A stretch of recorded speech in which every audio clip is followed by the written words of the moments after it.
আল নূর Islamic TV, আহলে সুন্নাত ওয়াল জামাতের মুক্তির পথ। আমার সিলেটি যুবক ভাইয়েরা, এরা শাহজালালের প্রকৃত উত্তরসূরি। এদের আওয়াজ ছোট হওয়ার মতো না, কারণ এরা শাহজালাল রহমতুল্লাহ আলাইহির জীবনী থেকে শিক্ষা নিয়েছে। জীবন মরণ আল্লাহর হাতে, কাফের মুশরিক অমুসলিম বাতিলের সাথে আপোষ করার কোনো সুযোগ নাই। ঠিক কিনা? প্রিয় সুধী, তিনটি কর্মসূচি। কয়টি বাবা? তিনটি। তার প্রথমটি কি? আল্লাহর কিতাব পাঠ করা। ইন্নাল্লাযীনা ইয়াতলুনা কিতাবাল্লাহ, আল্লাহর কিতাব পাঠ করা। ঠিক কিনা? ভাই, যদি কেউ আল্লাহর কোরআন ধারণ করে, গ্রহণ করে, এই কোরআন তার মর্যাদা কত বুলন্দ করে। হাদিসের কিতাব এসেছে, ইন্নাল জান্নাতা তাশতাকু ইলা খামসাতি নাফার, পাঁচটি সম্প্রদায়ের জন্য আল্লাহর জান্নাত অপেক্ষায় আছে, তাকায় আছে কখন মানুষটা মরবে আর কখন জান্নাত তার দরজা খুলে দিবে, তাকে গ্রহণ করবে। সে পাঁচ সম্প্রদায়ের মধ্যে প্রথম সম্প্রদায় হলো তালিল কোরআন, যারা মহব্বতের সাথে আল্লাহর কালাম পাঠ করে। এখানে অনেক বাবা আছেন, ভাই আছেন, যারা কোরআন পড়েন না, কোরআন শিখেন নাই। কোরআন শিখেন নাই বলে কোরআনটা পড়ে আছে, ধরেনও না, আদরও করেন না, মহব্বত করে একটু তাজিমও করেন না। না, আপনি যেহেতু শিখতে পারেন নাই, আপনি নৈরাশ হবেন না। আপনি আল্লাহর কোরআনকে ধরবেন, একটু মহব্বত করে চুমু দিবেন, আল্লাহর কোরআনকে তাজিম করে বুকে নিবেন। কোরআনের দোয়ায়, কোরআনের তাওয়াজ্জু পেয়ে আপনার জীবনের গুনাহ মাফ হয়ে যাবে। পারবেন না ইনশাআল্লাহ? আর যদি কষ্ট করে পড়তে পারেন, অর্থাৎ ভালো করে তো শিখেন নাই, ভালো করে টানা পড়তে পারেন না, পত্রিকা ঠিকই পড়তে পারেন কিন্তু কোরআন পড়তে পারেন না, আছে না নাই? তো যারা পারেন না তারা কি করবেন? একটু কষ্ট করে করে পড়বেন। যদি কষ্ট করে আল্লাহর কোরআন ঠেকে ঠেকে পড়েন, আপনি বঞ্চিত হবেন না, বরং ডবল সওয়াব আপনার জন্য আছে। সুবহানাল্লাহ কোন।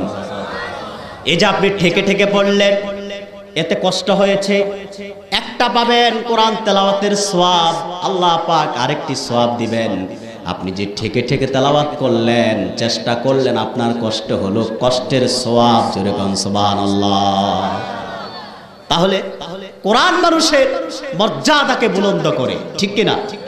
কোরআন মানুষের, এই যে দেখেন আজকে আমরা সিলেটে ওয়াজ করতেছি, এই ওয়াজ মাহফিলের সংখ্যা বৃদ্ধি করে গেছেন সাহেব কেবলা ফুলতুলি রহমতুল্লাহ। কোরআনের খ্যাতমতে, দারুল কেরাতের খ্যাতমত করার কারণে সাহেব কেবলা বিদায় নিয়েছেন অনেক বছর আগে। কিন্তু শুধু বাংলাদেশ নয়, ইউরোপ আমেরিকায়ও প্রতিদিন সাহেব কেবলার জন্য দোয়া হচ্ছে, আলোচনা হচ্ছে। এটা অন্য কিছুর বরকতে নয়, শুধুমাত্র দারুল কেরাতের মাধ্যমে আল্লাহর কোরআনের খ্যাতমত করার কারণে। ঠিক কিনা বলেন? সেজন্য আল্লাহর কোরআনকে ধারণ করে, মহব্বত করে, কোরআন আপনার শান বাড়ায় দিবে, ইজ্জত বাড়ায় দিবে। কিভাবে বাড়াবে? হযরত ওমর রাদিয়াল্লাহু তাআলা আনহুর যুগে, তিনি যখন শাসক ছিলেন, তার একজন গভর্নর ছিলেন নাফে ইবনুল হারিস। তিনি ছিলেন মক্কাতুল মুকাররমার গভর্নর।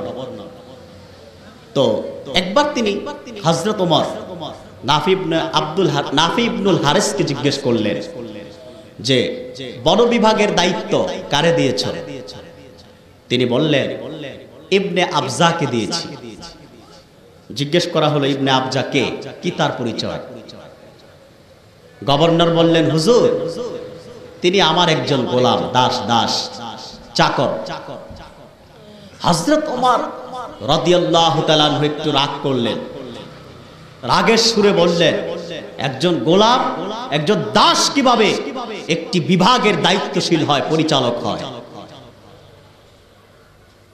মক্কাতুল মুকাররমার গভর্নর বললেন, আমিরুল মুমিনিন হযরত ওমর, শুনে রাখুন, যদিও ইবনে আবজা আমার গোলাম, একজন দাস, কিন্তু তার সিনায় রয়েছে আল্লাহ রাব্বুল আলামিনের কালাম। সে আল্লাহর কোরআনকে পড়তে জানে, আল্লাহর কোরআনকে ধারণ করে মুখস্থ রেখেছে। আল্লাহর কোরআন তার জানা থাকার কারণে আমি তাকে গভর্নরের পদে বসিয়েছি, পরিচালক পদে বসিয়েছি।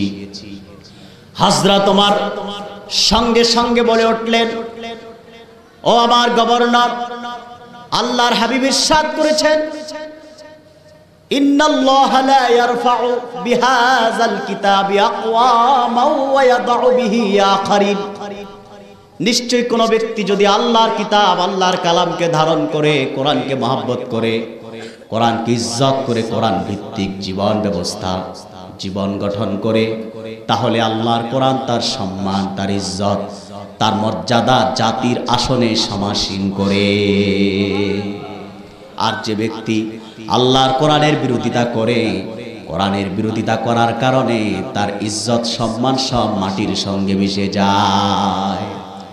ঠিক কিনা বলে? তাহলে হযরত ওমর বললেন, সেজন্যই তো একজন গোলাম একটি বিভাগের দায়িত্বশীল হয়েছে, শুধুমাত্র আল্লাহর কোরআনের ইজ্জত ও বরকতে। বলুন সুবহানাল্লাহ। আমার প্রিয় ভাইয়েরা, আল্লাহর কালামকে ধারণ করতে হবে, কোরআনুল কারীম পড়তে হবে, শিখতে হবে। এই কোরআন যদি আপনি শিখেন, মহাগ্রন্থ কোরআন এমন একটি পাওয়ারফুল আল্লাহর বাণী, যা পাথরের মতো শক্ত হৃদয়কে মুহূর্তের মধ্যে গলায় দেয়। ঠিক কিনা বলে?